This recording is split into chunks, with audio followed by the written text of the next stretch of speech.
নমস্কার, আমি ঈশানী। আমার নতুন ইউটিউব চ্যানেলে আপনাদের সবাইকে স্বাগত জানাই।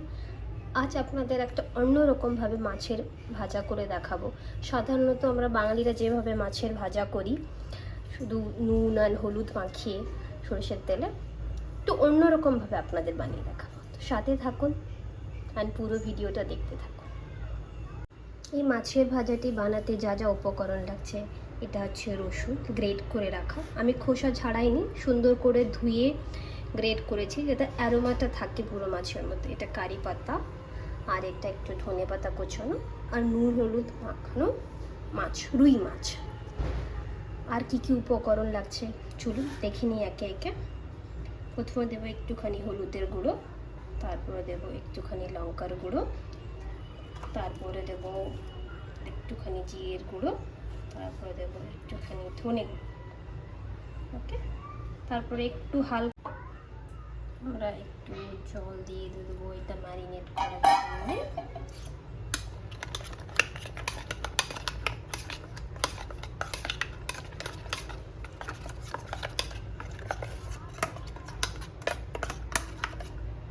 তারপরে আমরা রসুন বাটা তাই সাথে মিশিয়ে দেবো। পুরোটা নয়, একটু রাখতে হবে, কারণ কড়াইতে মাছ ভাজার সময় একটুখানি দেবো আলাদা করে। ঠিক আছে, তারপরে এই মশলা ম্যারিনেশনটা একে একে মাছের সাথে মিশিয়ে নেব।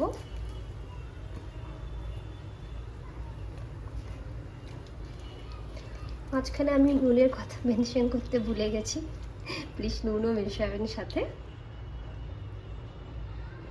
দেখুন বন্ধুরা, ম্যারিনেশন কমপ্লিট। গ্যাস জ্বালিয়ে একটা তাওয়া হিট করে নেব। তাওয়া গরম হয়ে গেছে বন্ধুরা, আমি এখানে একটুখানি সরষের তেল ঢেলে দেবো। চেষ্টা করবেন আপনারা সরষের তেলেই রান্নাটা করার, কারণ মাছের ভাজা সরষের তেল ছাড়া আপনারা জানেন টেস্ট অন্যরকম হবে।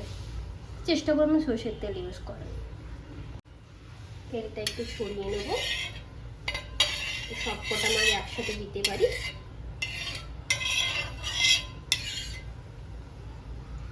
এরপর একে একে মাছের পিসগুলা তেলের মধ্যে ছেড়ে দেবো।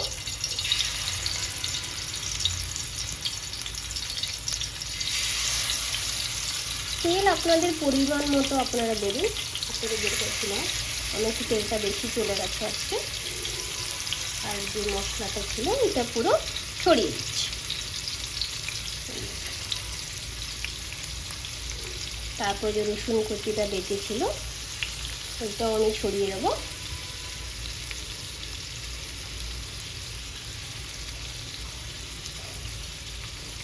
আর যে কারি পাতাটা বেঁচে ছিল আর ডালগুলো রেখেছিলাম ওগুলো দিয়ে দেবো।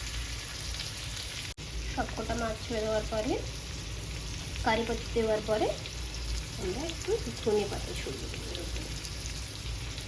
একদম ধিমি আছে আস্তে আস্তে মাছটা ভাজা হবে। ততক্ষণে আপনারা আপনাদের অন্যান্য রান্নাবান্না আপনারা করে নিতে পারেন। একবার বানিয়ে দেখবেন বাড়িতে এরকমভাবে মাছের ভাজা, সত্যি খুব অসাধারণ লাগে। একটু কষ্ট আছে, একটু টাইম লাগবে, কিন্তু খুব ভালো খেতে হয়। ওরা বানিয়ে দেখবেন।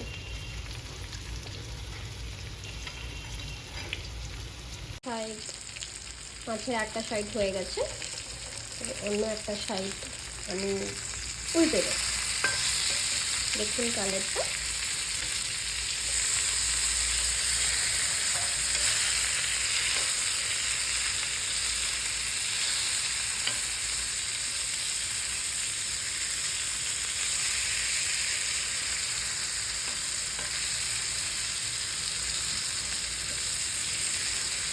তো পিঠটাও আপনাদেরকে 7 থেকে 10 মিনিট এইভাবে ভাজতে থাকবো।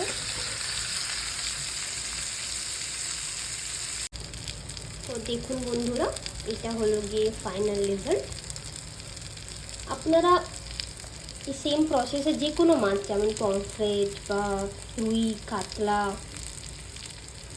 বাংলা এক ধরনের মাছ আছে, এটা মুম্বাইতে বাংলা বলে, আমি বাঙালিরা কী বলে ওটাকে জানি না। আপনারা বানিয়ে দেখবেন, যদি ভালো লাগে লাইক শেয়ার এন্ড কমেন্ট করবেন। Thank you so much.